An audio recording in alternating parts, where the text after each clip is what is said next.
Saxo Bank, l'expert de la bourse en ligne présente Sud Radio, les incontournables de la bourse. Thomas Binet. Et nous nous retrouvons comme tous les lundis soirs avec notre consultant Fabien Keriel, directeur général de Saxo Bank, pour parler bourse et marchés financiers. Bonsoir Fabien. Bonsoir Thomas.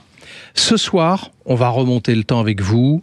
Avant les algorithmes, avant les fintech, avant Internet même, direction les années 80 avec un livre culte, Liar's Poker. Fabien, pourquoi ce livre est-il un incontournable du sujet ?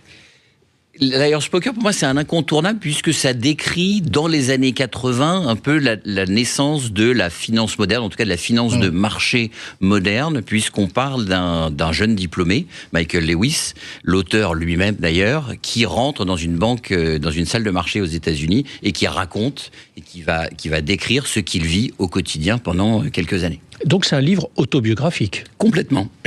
Michael Lewis donc rentre chez Salomon Brothers, qui était une banque un peu emblématique à l'époque, qui avait une très forte réputation à New York en finance de marché. À l'époque, il faut savoir que le marché phare, c'était le marché des obligations, que le marché des actions n'était pas aussi populaire qu'aujourd'hui. Et ce marché obligataire, à l'époque, on n'avait pas Internet. Donc on était au téléphone, on n'avait pas des ordinateurs, on est dans les années 80 aussi répandus.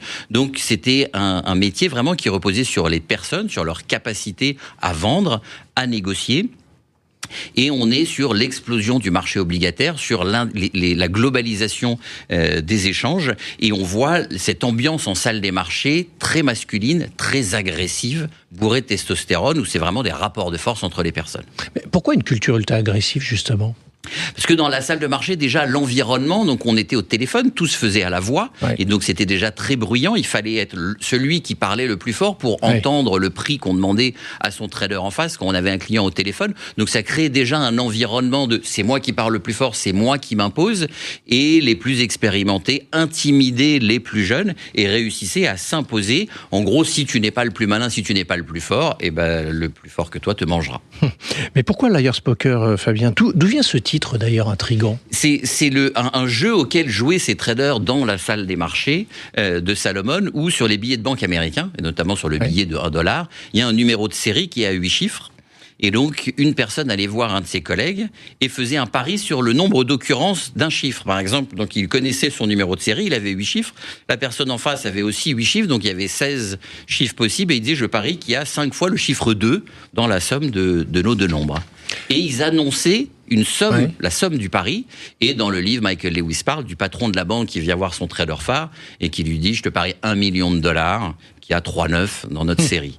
Et donc là, on n'est vraiment plus du tout sur la finance, on est sur le rapport de force, c'est moi qui suis capable de te faire plier, je te fais plier, et la personne en face lui dit d'accord, chiche, et il parie. Donc si je vous entends bien, on est sur une critique de Wall Street, mais est-ce que le livre exagère pas un peu les choses pour faire sensation ? Non, on est dans les années 80, donc on est sous Reagan. Reagan qui était un chantre du capitalisme et de la dérégulation. Donc les banques récupéraient un pouvoir incroyable et c'est ce qui a poussé au développement justement des marchés financiers. Et on est aussi à une époque où la finance se développe, fait gagner beaucoup d'argent aux banques, et donc on paye ces Golden Boys, comme on les appelait à l'époque, extrêmement cher. Et donc des bonus à $1 million à l'époque, on est dans les années 80, c'était pas si rare pour les gens qui fonctionnaient bien. Donc on est dans un environnement effectivement où tout est réuni pour que ce soit complètement excessif. Alors justement, on n'est plus dans les années 80, on est dans les années 2020. Qu'est-ce qui a changé depuis ? Et c'est amusant parce que beaucoup de choses ont changé, et surtout ce livre que Michael Lewis écrivait un peu pour dénoncer le système, puisqu'il en est parti, il est devenu journaliste par la suite et écrivain. Lui voulait dégoûter de cet environnement et a finalement réussi à susciter de l'envie chez les jeunes. Mais la situation aujourd'hui a bien évolué, puisque la technologie et la réglementation, puisqu'on a eu quand même un recours à travers l'histoire, chaque crise a provoqué un peu plus de régulation, un peu plus de règles pour pousser les banques à se comporter correctement et à avoir un comportement beaucoup plus raisonnable. Ce que vous dites par là, indirectement, c'est qu'à l'époque, c'était donc l'âge d'or des traders. C'était l'âge d'or des traders, c'était l'âge d'or de la finance qui se développait, les excès considérables, et malheureusement, ce n'était pas toujours en faveur des investisseurs, et notamment les investisseurs particuliers. Alors, si on fait une note de lecture, quel est l'intérêt pour un de nos auditeurs qui nous écoutent ce soir de lire ce livre ? Lire ce livre pour comprendre un peu l'histoire, pour comprendre d'où ça vient, les excès qu'il y a pu avoir, qui peuvent revenir.